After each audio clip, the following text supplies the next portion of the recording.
पहलगामच्या दहशतवादी हल्ल्यानंतर खरं तर दल लेक या टुरिस्ट प्लेसमध्ये फार निर्मनुष्यजन दिसत आहेत। काही पब्लिक आता येऊ इच्छित आहेत या ठिकाणी। या हल्ल्यानंतर एक भीतीचं वातावरण होतं, मात्र पर्यटक पुन्हा एकदा काश्मीरच्या या दल लेक परिसरात पाहायला मिळत आहेत।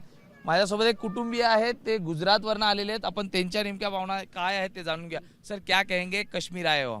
कश्मीर में बहुत अच्छा है, घूमने की बहुत मज़ा आ रही है। यहाँ पे जो कुछ भी बता रहे हैं ऐसा कुछ नहीं है, बहुत बढ़िया है। हम 5 दिन से यहाँ पे बहुत घूमा हमने, कोई भी दिक्कत नहीं हुई हमें को। पहलगाम के इंसिडेंट के बाद लोगों के मन में डर है और उस डर की वजह से वो कश्मीर आना नहीं चाह रहे। क्या अपील करोगे आप? नहीं, इधर हम 5 दिन से कोई तकलीफ नहीं है।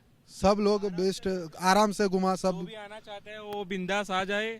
यहाँ पे कोई तकलीफ नहीं है, किसी को कोई परेशानी नहीं हुई है। यहाँ बहुत सारे टूरिस्ट हैं, यहाँ सब घूम रहे हैं, ऐसे ही घूम रहे हैं और बहुत ही अच्छा है, व्यू भी अच्छा आ रहा है और वहाँ का वेदर भी बहुत अच्छा। और यहाँ के लोग होते हैं जो लोकल लोग, वो भी बहुत ही अच्छा, उनका बिहेवियर भी बहुत अच्छा होता है।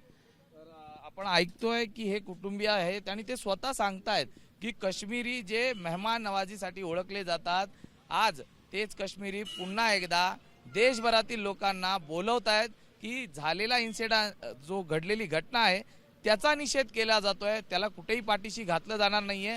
मात्र काश्मीरी हे मेहमान नवाजी करण्यासाठी आजही या ठिकाणी थांबलेले आहेत आणि ते देशभरातील लोकांना अपील करतायत की काश्मीरमध्ये या, फिरा, इथल्या पर्यटनाचा अनुभव घ्या, कारण हा संपूर्ण राज्य हे या पर्यटनावर अवलंबून आहे।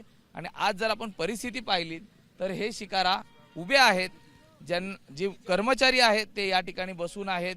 एरवी हा सीझन जर आपण पाहिला तर मोठ्या प्रमाणात नागरिक या ठिकाणी येतात आणि या ठिकाणी येऊन या शिकारामध्ये बसून ते इथल्या पर्यटनाचा अनुभव घेतात।